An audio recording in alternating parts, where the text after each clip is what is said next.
Hello everybody, welcome to Pages and Pages. Today I'm going to be doing a tag video that Rio Reeds did on her channel where she talked about a lot of the books that she really enjoyed growing up through elementary school and middle school. And she tagged me, so I'm gonna do the tag. But I'm gonna put my own twist on it. I hope that's okay. I really enjoyed watching her video because I got to learn about her as a person and like what she enjoyed growing up. So that was really cool. And I wanted to do kind of the same thing where I talked about books I enjoyed growing up. But there are so many books that I loved when I was younger that I think that video would be about 10 years long. So instead of going through grade by grade and telling you what book kind of defined that year for me, I'm going to tell you a couple of interesting, nostalgic kind of growing up stories regarding reading. Formative moments. That's what we're going to talk about. Formative bookish moments from my past, from my childhood, from the books of my younger years. Alright, so in 4th grade, our class read A Wrinkle in Time by Madeleine L'Engle, which is an awesome book. You should go read it. Our class would read it during class time, and we would do something called popcorn reading, which I'm sure many of you have experienced. So the class would all be reading together, and you would call out the next person to read out loud. Now, 4th grade me loved books and was really enjoying A Wrinkle in Time. And so I was just reading silently to myself, and then I got called on to read, and I was like, I don't know, 20 pages ahead of where we were supposed to be. And so I got admonished for not knowing where we were at, for not following along, and I just felt like there was so much injustice there. I just wanted to like shrink into my seat, and I felt so upset that the teacher didn't understand that I just needed to finish the story. Of course the teacher was just trying to make sure I was on the same page as everybody else, but 4th grade me thought that was a terrible injustice and that I should have been able to read it as fast as I wanted. So that's the first memory I wanted to share with you. Another memory I have of being scared by my own imagination. When I was a child, I found this book series called The Great Illustrated Classics fairly early on. Obviously it was an abridged children's version with pictures on half of the pages, but there you have it. That was my childhood. I read classics for children. One of those being The Time Machine, right? Gotta get some H.G. Wells in there, and that one gave me nightmares for weeks.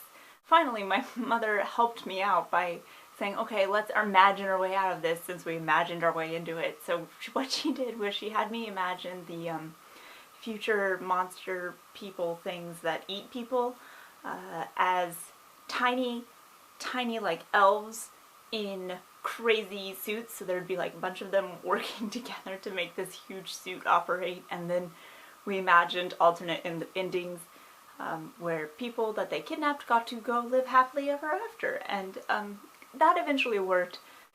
Maybe don't read The Time Machine to your children. Just don't. I don't know. Lastly, I wanted to tell you about Harry Potter. We all know Harry Potter. When Harry Potter initially came out, my parents were concerned about the amount of magic and witchcraft that was in the books. They didn't read them themselves, but they didn't want me to read them either. So I didn't for a long time, but 5th grade rolled around and I said, you know what, everybody else is reading these and I can read pretty fast. I'll just read them at school and keep them in my desk so my parents don't have to know. And I did that until I got caught halfway through the 5th book. And that's how I ended up never reading the Harry Potter. When I came back from my freshman year of college and I was like, I've read the freaking Symposium. I can manage some Harry Potter. And so then I read the entire Harry Potter series in a week. Alright, one more thing that I want to tell you. When I was young, I read books breathlessly. Either I was so connected to the main character that I felt like I was them and I needed to know what would happen to me, or I felt like reading books was somehow me witnessing something that was very adult and that I wasn't supposed to see. I would spend hours and hours and hours. I mean, I remember reading the first Aragon book in one sitting. It got to the point where going to the library was kind of a chore because I'd have to lug all these books home, and then 2 days later I would be ready to go back and lug another like huge backpack full of books home.